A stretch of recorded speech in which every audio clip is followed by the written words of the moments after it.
Sir, पूरे बिहार में जिस तरीके से अल्पसंख्यक के हकों की बात हो रही है, तो आज दरखा में सालन के दरखा में पहुंचे हुए हैं, क्या सर संदेश दीजिएगा खासतौर पूरे बिहार और सालन वासियों को?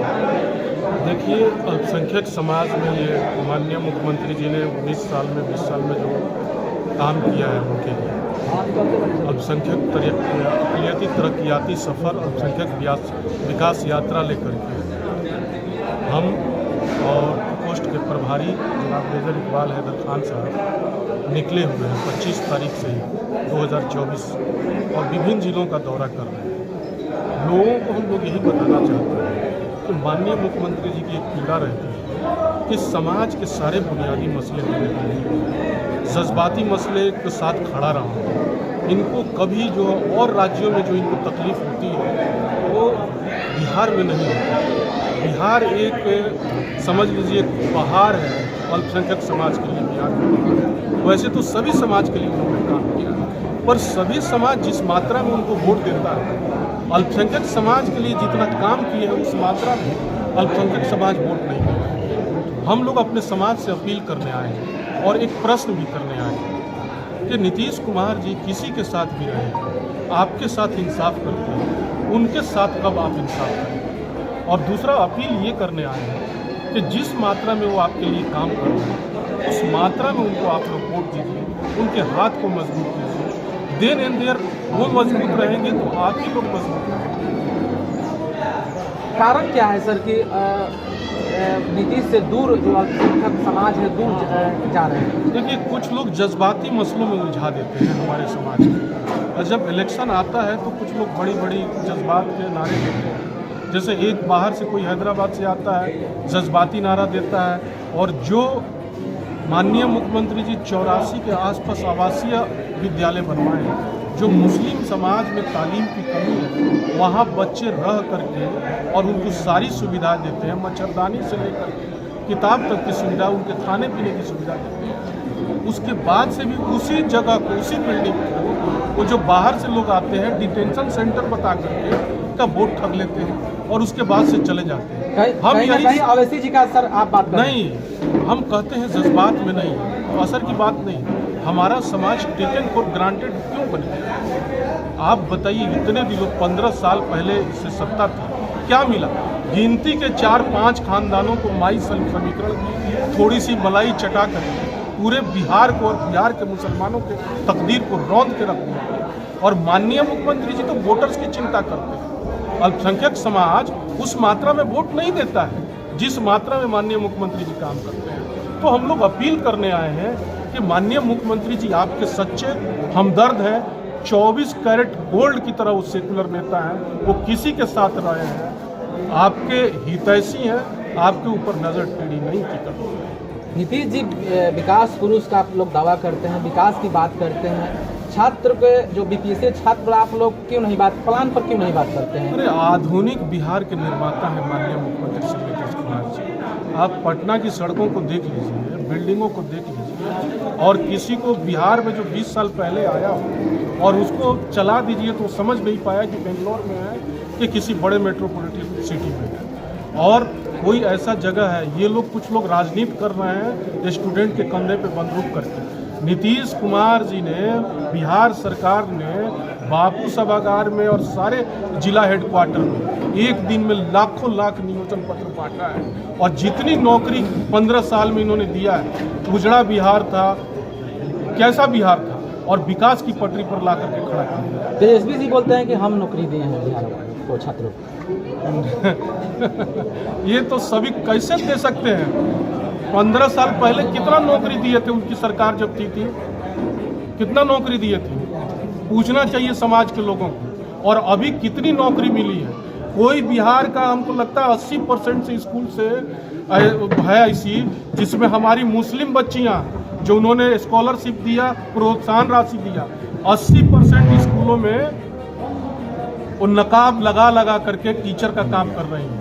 मदरसों के जिस फाइल को लालू जी फेंक दिए थे, 1500 रुपये मिलता था, वेतन मांगने जाते थे तो कहते थे होली वेतन मिलेगा ईद बाद, संस्कृत के भाई प्रोटेस्ट करते थे तो कहते थे वेतन मिलेगा होली बाद, और 2 महीना लगता था, कहाँ कहाँ साइन कराना पड़ता था। आज मदरसा में 7वां वेतन आयोग लागू है, 70 हज़ार रुपया उनको सैलरी मिल रही है, और माननीय मुख्यमंत्री जी ने एक कलम से लगभग 1000 मदरसों का एफिलिएशन कर दिया, और सबको उसमें मिड डे मील रहा है, मिड डे मील का योजना लागू है, पोशाक योजना लागू है, साइकिल योजना लागू है, प्रोत्साहन राशि योजना लागू है। क्या चाहिए नीतीश कुमार जी से? आपको एकदम दिल निकाल के नीतीश कुमार जी ने अल्पसंख्यक समाज को दे दिया है, पर हम अपने समाज से अपील करते हैं कि जज्बात में नहीं उलझे, नीतीश कुमार के हाथ को मजबूत करें, आपके सच्चे हमदर्द हैं। एक सवाल सर, प्रशांत किशोर जी का बयान है कि नीतीश जी अब जो है माइंड से, ऐसा शब्द तो नहीं बोलना चाहिए, माइंड से वो छोड़िए ना उनका, आप अपना कि अभी बेलागंज में हम लोग थे और एक मुस्लिम उम्मीदवार ही दिए थे, और चुटकी बजा के ऐसे कहते थे कि 15 दिन में हम दारूबंदी खत्म कर देंगे। एक घंटे में नीतीश कुमार जी उन बच्चों के हाथ में कॉपी किताब देके डॉक्टर इंजीनियर बना रहे हैं, जिनके माँ को पिटवाना चाहते हैं उनके बाप से दारू पिलवा करके। ठीक है, और हमारा कितनी भी क्षति हो जाए, इस्लाम हमारा दारू को हराम कहता है, शराब को हराम करता है। हमारे नेता तो हमारे हजरत मोहम्मद मुस्तफ़ा सल्लल्लाहु अलैहि वसल्लम की एकाम की पाबंदी से लागू करवा रहे हैं। बहुत बहुत धन्यवाद। इस तरीके से सर अल्पसंख्यक समाज जो है नीतीश से दूरी बना रहे हैं, क्या कारण है इसका? जिस तरीके से आप पूरे बिहार में रथ यात्रा लेकर चले हैं, इससे क्या बेनिफिट मिलेगा? दूरी बिल्कुल नहीं है, समझ की फेर है। और अगर दूरी रहती, अभी हाल में चुनाव हुआ है, 4 उपचुनाव बिहार में हुए, 4 विधानसभा क्षेत्रों में। बेला विधानसभा क्षेत्र में 2 मुस्लिम उम्मीदवार थे, एक जनसुराज से थे और एक AIMIM से थे, और दोनों स्थानीय तौर पर मजबूत कहे जाने वाले उम्मीदवार थे, और उन लोगों को लोगों ने नकार दिया। और आप डेटा उठा के देखिए बेलागंज विधानसभा क्षेत्र के उपचुनाव का परिणाम का, कि 40 से 45% मुसलमानों ने वोट नीतीश कुमार जी के उम्मीदवार मनोरमा देवी जी को किया। तो क्या लगता है सर कि 2025 में नीतीश जी फुल बहुमत से सरकार बनाने जा रहे हैं, क्योंकि प्रशांत किशोर जी भी हैं? अरे आप लोग मीडिया के बंधु हैं, हमसे अच्छा तो आप बता सकते हैं। सवाल है कि अब तो कोई गड़बड़ झाले में पड़ने वाला है नहीं। बिहार और बिहारियों को तरक्की चाहिए, विकास चाहिए, अमन चाहिए, सुकून चाहिए, शांति चाहिए, और वो सब पिछले 19 सालों में हमारे नेता आदरणीय नीतीश कुमार जी ने बिहार को दिया है। जब बिहार को दिया है तो फिर नहीं आने का कहाँ सवाल है?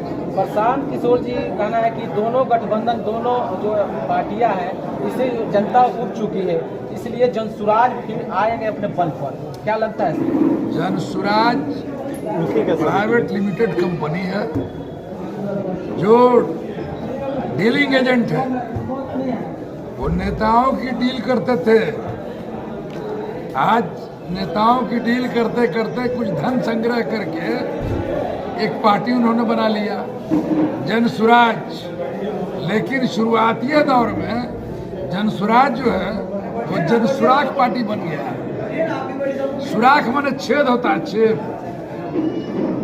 मैं पूछना चाहता हूँ, वो एक अगर नेतृत्व करता होते, संगठन करता होते, एक कुशल रणनीतिकार होते, जिनका आप नाम ले रहे हैं, जो बंगाल से लेकर दिल्ली से लेकर यहाँ तक जिताने हराने की बात आप करते हैं, है ना? तो अभी तक एक सीट क्यों नहीं जीत पाए?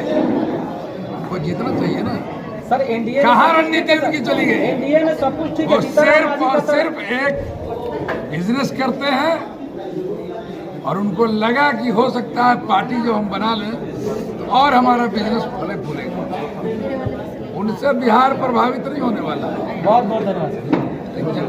देखिए, मुख्यमंत्री ने जितना अल्पसंख्यक समाज के लिए किया है, हमको नहीं लग रहा है कि जब से देश आज़ाद हुआ है कोई भी बिहार का मुख्यमंत्री उतना अल्पसंख्यकों के लिए किया होगा। जैसे कि आप मदरसा ले लीजिए, कब्रिस्तान ले लीजिए, या फिर हमारे यहाँ एक बहुत बड़ा भवन भी बना है जिसमें छात्र के रहने का, खाने का सारा फ्री ऑफ कॉस्ट व्यवस्था है। तो इसलिए अक़लियत के लोग अब जान चुके हैं कि हमको किसके साथ रहना है। इसलिए कि एक रथ रोक के अब 15 साल किसी ने शासन किया है। अब वो दौर ख़त्म हो गया कि लोग कहते थे कि हम देखे के चाहत नहीं कि एक पैर पर खड़ा हो जाए। तो अब सारे लोग एजुकेटेड हो गए हैं, पढ़ाई लिखाई पे ध्यान दे रहे हैं। इसलिए अब वो दौर ख़त्म है कि झंडा ढोने का काम जो पहले किया जाता था अब वो उससे वंचित हो रहे हैं लोग। आप कह रहे हैं सर कि हमारे समाज अब जाग चुकी है, अब जान रही है कि कौन काम करने वाली है सरकार, कौन नहीं करने वाली है। 2020 के चुनाव जिस तरीके से खासतौर मढ़ौरा विधानसभा में ऐसा कौन सा गलती हो गया था, ऐसा कौन सा चूक हो गई थी कि आप लोग जो है वहाँ पर सीट नहीं निकाल पाए, खासतौर सारण में एक भी सीट यहाँ से नहीं विधानसभा तक देखिए, पहुंची। वो हमारे मुख्यमंत्री जी के संज्ञान में है कि उस पे मंथन भी लोगों ने किया था। और अभी जो हम लोग कारवां रथ लेके निकले हैं अक़लियत का, तो हम लोगों के ऊपर पूरे बिहार का जिम्मेवारी है। सारण जिला में 24 विधानसभा है और 24 पे हम लोग लेके चल रहे हैं। सर, अल्पसंख्यक समुदाय के लोगों को अधिक से अधिक कैसे जोड़िएगा अपने पार्टी में, अपने संगठन में? अक़लियत समाज तो जुड़ चुका है, अब वो कहीं जाने वाला नहीं है। और आपको यहाँ भी लग रहा है पूरे बिहार का हम लोग दौरा कर रहे हैं, पूरे बिहार का भ्रमण कर रहे हैं। अभी इसके बाद एक प्रोग्राम और है नगरा में, वहाँ भी हम लोग जा रहे हैं। अक़लियत अब जाग चुका है, उसको अब कोई बरगला नहीं सकता है। इसलिए हम लोग बिहार में जो हमारे मुख्यमंत्री ने नारा दिया है 225 फिर से नीति, वो चीज़ हम लोग लगे हुए हैं उसको पूरा करने में, और इंशाल्लाह इसमें हम लोग कामयाब हो जाएंगे। बहुत बहुत धन्यवाद।